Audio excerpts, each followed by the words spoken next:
Assalamualaikum warahmatullahi wabarakatuh. Welcome back to Darul Amanah YouTube channel. My name is Anissa Fitriani. I'm fashion design teacher in Vocational High School of Darul Amanah. Untuk pertama kali saya ucapkan selamat datang, selamat untuk para santri yang sudah diterima di SMK Darul Amanah jurusan Tata Busana.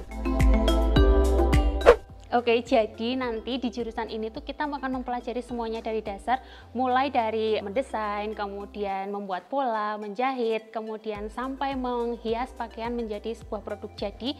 Pokoknya kita akan mempelajari semuanya paket lengkap di jurusan Tata Busana. Kemudian selain itu, selain kita belajar di sekolah, nanti ada masanya kita akan belajar di luar sekolah. Di manakah itu? Di perusahaan atau di industri yang bergerak di bidang fashion. Jadi kita nanti akan magang di sana, kita akan belajar dari sana, mempelajari apa sih yang nggak kita dapat dari sekolah, dan kemudian nanti kita akan membandingkan apa yang akan kita dapatkan di tempat kerja atau di dunia industri.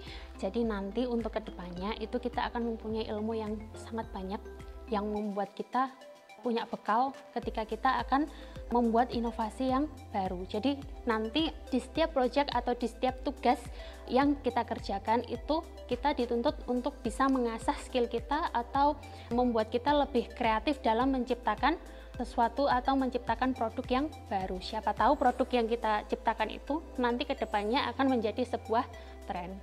Kemudian fasilitas yang ada di SMK Darul Amanah ini alhamdulillah semuanya cukup lengkap.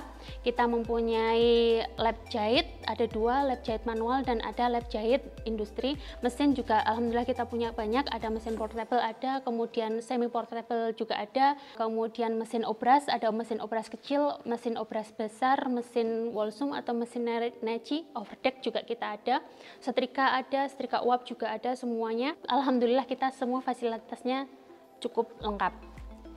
Nah, untuk adik-adik para pemula ada peralatan-peralatan yang saya sarankan untuk kalian penuhi atau kalian punyai supaya nanti ketika pembelajaran itu tidak menghambat atau mempermudah pembelajaran kita. Jadi saya sarankan ada alat-alat yang kalian miliki pribadi. Apa saja sih alat-alat yang kalian harus miliki? Oke, kita cek dari yang pertama ya. Oke, yang pertama untuk membuat sebuah desain kita memerlukan media untuk menggambarnya. Saya biasanya menggunakan buku gambar. Ini ada contohnya buku gambar ukuran A3. Ini juga ada hasil karya dari anak-anak kita atau siswa kita. Ini. Kemudian ini untuk buku gambar yang A4. Kemudian ada lagi yang size-nya lebih besar. Ini yang A3. Ini juga sudah ada gambarnya. Ini hasil kreasi dari anak Tata Busana SMK Darul Amanah.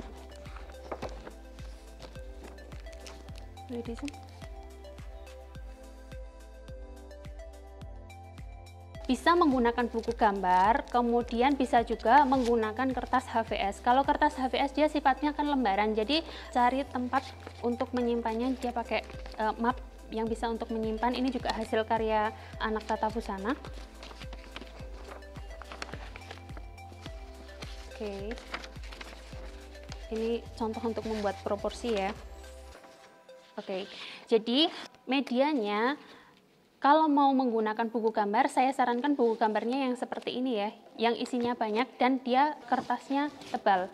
Saya tidak menyarankan menggunakan buku gambar yang isinya hanya 6 atau 8 karena itu cepat habis dan kualitas kertasnya itu rata-rata tipis. Jadi lebih baik menggunakan buku gambar yang seperti ini. Jadi dia kertasnya lebih tebal. Kalau sampai tidak punya buku gambar, bisa menggunakan kertas HVS. Kalau HVS nanti harus menyediakan map lagi supaya nanti tugas-tugasnya tidak tercecer. Jadi ketika belum dinilai, semua tugas itu dijadikan satu. Oke, selain ini kita juga membutuhkan alat tulis. Bisa menggunakan pensil dan penghapus. Kemudian ada lagi ini untuk teknik kering, bisa menggunakan pensil warna, ini nggak di endorse ya, tapi kata menggunakan Faber-Castell. Terus setelah itu sebenarnya ada juga yang menggunakan cat air. Kemudian kalau yang ini tadi gambarnya dia menggunakan drawing pen. tahapnya setelah kita membuat desain, kita akan membuat pola. Kita tidak langsung membuat pola besar, tapi kita membuat pola kecil terlebih dahulu. Karena kita sedang belajar, jadi kita membutuhkan arsip atau dokumentasi tentang pelajaran apa sih yang sudah kita lalui atau sudah kita pelajari. Jadi kita membuat pola kecil terlebih dahulu. Di mana membuat pola kecilnya, ini ada yang namanya buku kostum. Kita menyebutnya buku kostum. Jadi di dalamnya itu ada bagian yang bergaris dan ada bagian yang tidak bergaris.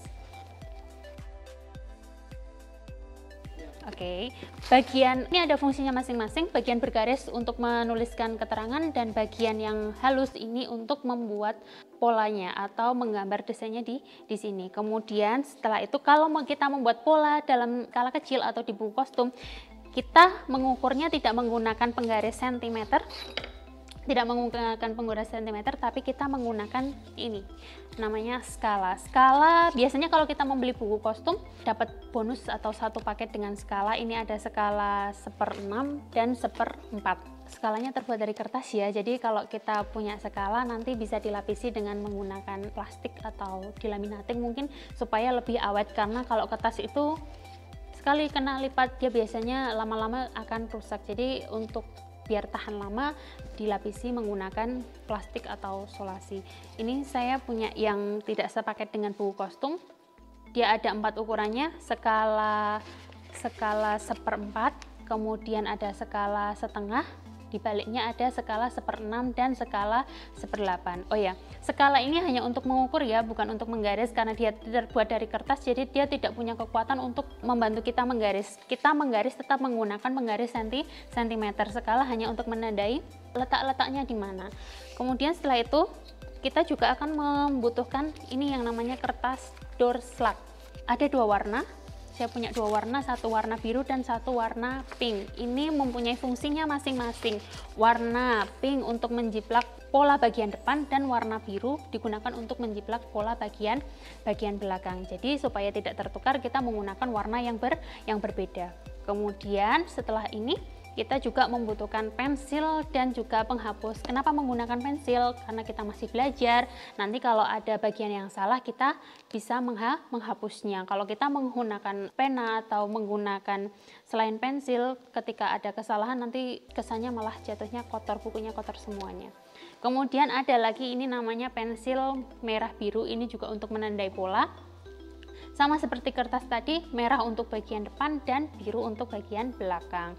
Kemudian ada lagi, mungkin ada yang baru pertama kali melihat, ini juga alat bantu. Untuk alat bantu sangat membantu sekali untuk tata busana. Jadi ketika kita membuat garis yang melengkung, kita bisa menggunakan bantuan penggaris. Ada penggaris lengkung dan ada penggaris siku. Jadi ini mempunyai fungsinya masing-masing. Kan kita ada membuat lengannya modelnya seperti apa atau lehernya modelnya seperti apa. Untuk bagian-bagian yang melengkung kita bisa menggunakan bantuan penggaris ini.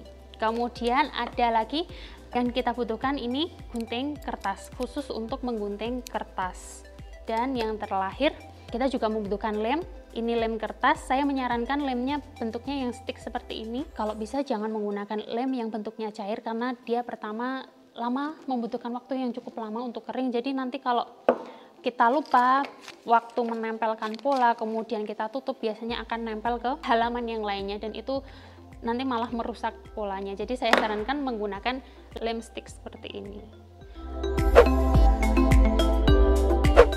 Oke, step selanjutnya setelah kita selesai membuat pola kecil, kita akan memindahkan pola kecil tersebut ke pola yang sebenarnya. Kemudian apa aja sih bahan yang kita butuhkan atau peralatan apa aja sih yang kita butuhkan? Yang pertama adalah kertas. Saya biasa menggunakan kertas payung. Sebenarnya ada kertas khusus untuk membuat pola, tapi saya lebih suka menggunakan kertas payung karena dia posisinya lebih lebar. Karena kalau yang kertas pola itu dia terbatas. Warnanya putih, lebarnya juga sangat kecil. Jadi ketika kita membuat gaun atau baju yang besar, kita harus menyambung-nyambungnya, harus menambal dulu. Jadi saya lebih suka menggunakan kertas payung. Kemudian next yang kedua, kita juga membutuhkan ini namanya meteran. Ada banyak sekali jenis meteran. Ini yang umumnya digunakan. Ada yang ukurannya kecil, kemudian ada yang ukurannya juga ini tulisannya lebih besar. Kemudian kalau saya sih lebih suka pakai ini karena apa? Nah, bukan punyanya Pak Tukang ya, ini punyanya punyanya penjahit. Kenapa saya lebih suka yang ini? Karena ketika kita posisinya membuat pola, kadang tuh suka lupa ininya, meterannya terletak di lantai, dan ketika kita menggunting, kadang kalau kita sedang tidak fokus bisa saja ini terpotong. Tapi kalau kita menggunakan ini, nah sekali selesai kita bisa langsung menyimpannya, tidak harus, tapi saya lebih suka pakai ini. Kemudian setelah itu kita juga membutuhkan nih yang paling penting dari tadi, kita menggunakan pensil. Saya sarankan kalau kita membuat pola menggunakan pensil, jangan menggunakan spidol. Karena apa? Karena kalau kita menggunakan spidol itu biasanya kita akan menambah size. Apalagi kalau spidolnya spidol besar, itu nanti bisa-bisa ukuran bajunya setelah jadi lebih besar daripada ketika kita mengukur modelnya. Karena biasanya ada penambahan. Kalau penambahan setengah senti di setiap sisi itu jadi nanti di total jadi banyak. Jadi saya sarankan menggunakan pensil saja, dan penghapus jangan lupa selalu ada. Kemudian penggaris, kalau tadi kita melihat penggaris skala kecil, ini penggaris untuk yang skala besar, sama penggaris siku dan penggaris lengkung. Ini fungsinya untuk membantu kita membuat bagian-bagian yang melengkung, bisa menggunakan penggaris ini. Kemudian untuk yang lurus, saya biasanya menggunakan ini penggaris yang 1 meter, panjangnya 1 meter. Jadi ketika membuat rok panjang langsung kita bisa garis set semuanya gitu. Kemudian yang terakhir ada gunting lagi. Ini gunting kertas, khusus untuk gunting kertas. Nanti di akhir saya akan jelaskan khusus untuk gunting. Setelah kita selesai membuat pola besar, oke, saatnya kita mulai menjahit. Bahan dan alatnya apa saja sih untuk menjahit sebuah pakaian? Yang pertama adalah kita membutuhkan kain. Yang pertama kain, yang kedua adalah benang. Jadi kalau kita mencari benang atau membeli benang, usahakan membeli kain terlebih dahulu baru membeli benang, supaya antara kain dan benangnya itu dia ada kecocokan dan kemiripan. Jangan sampai menjahit tapi benangnya berbeda, nanti malah jahitannya terlihat kurang bagus. Kemudian setelah itu ada yang namanya gunting kain. Gunting kain ada banyak sekali macamnya. Ini saya menggunakan yang terbuat dari besi, ada yang terbuat dari plastik tapi dia lebih ringan. Saya lebih suka yang ini karena dia kalau untuk memotong lebih stabil. Kemudian ada gunting zigzag. Jadi ini fungsinya untuk menghilangkan tiras-tiras atau pinggiran kain supaya tidak benangnya semakin pas. Kemudian setelah itu ada ini gunting khusus untuk membersihkan benang atau memotong benang.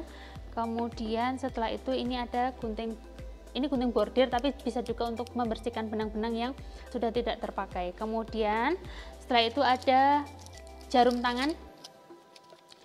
Jarum tangan saya sarankan menggunakan yang ini mereknya Sharp.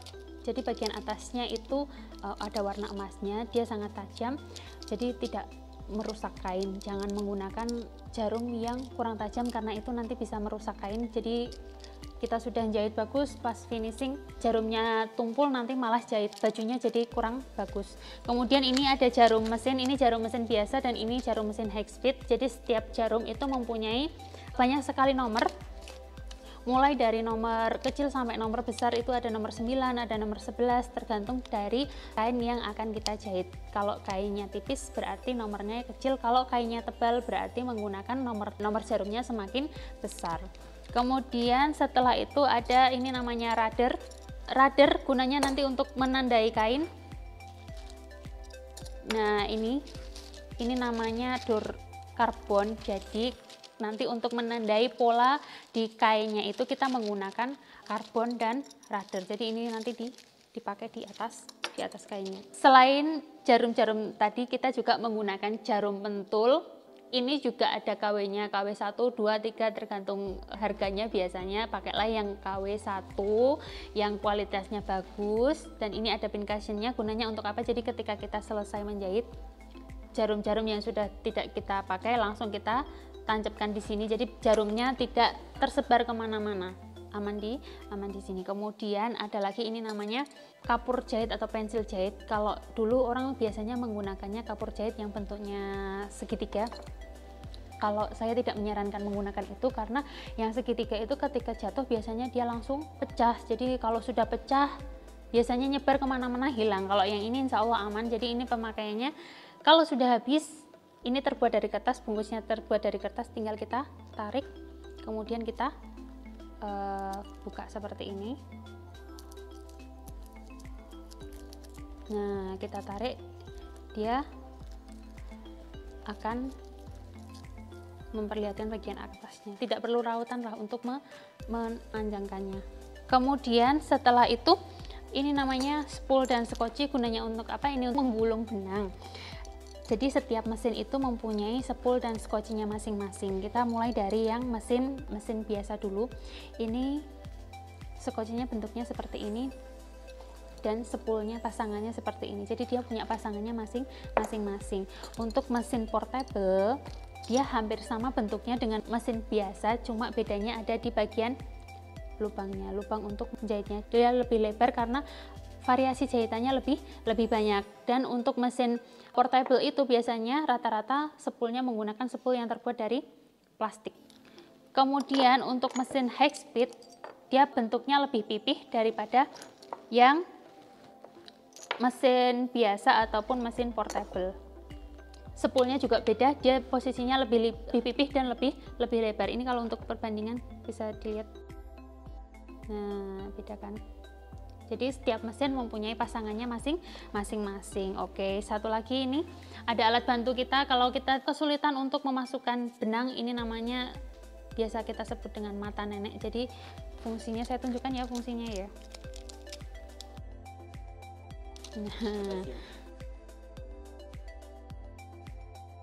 Nah, ini caranya.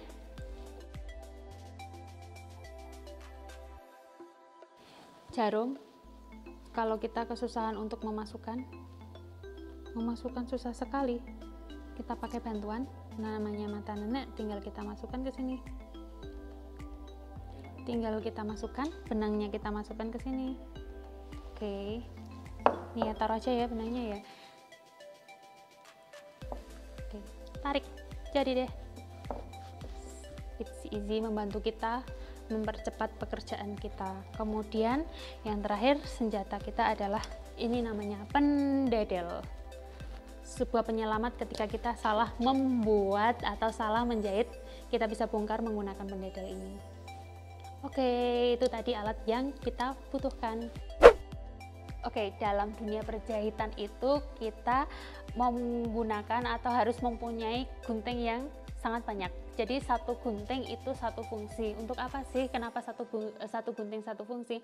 Untuk mempertahankan ketajamannya. Jadi kalau dia gunting benang, khusus untuk menggunting benang. Gunting kertas juga khusus untuk menggunting kertas. Pun begitu juga dengan gunting kain. Gunting kain khusus untuk menggunting kain, jangan digunakan untuk menggunting benda lain. Contohnya apa? Kita akan membuat pola menggunakan kertas, kemudian kita menjahit menggunakan kain. Jadi jangan gunakan gunting kain untuk menggunting kertas ataupun sebaliknya gunting kertas untuk menggunting kain, karena nanti akan mengurangi ketajamannya. Jadi kita kalau mempunyai barang, kita jagalah supaya barang itu bisa awet kita gunakan. Jadi seperti itu ya, setiap gunting mempunyai fungsinya masing-masing, jangan disamakan penggunaannya supaya dia mempunyai ketajaman yang tahan lama. Oke. Jadi itu tadi apa ya saja yang kita butuhkan dan kita pelajari di jurusan Tata Busana. Semoga informasi yang saya sampaikan ini bermanfaat. Jangan lupa untuk tetap di rumah, jaga kesehatan, dan selalu ikuti protokol kesehatan. Dan satu lagi, jangan lupa untuk like, subscribe, and share video ini supaya kalian selalu mendapatkan update video selanjutnya. Sekian dari saya. Assalamualaikum warahmatullahi wabarakatuh. See you.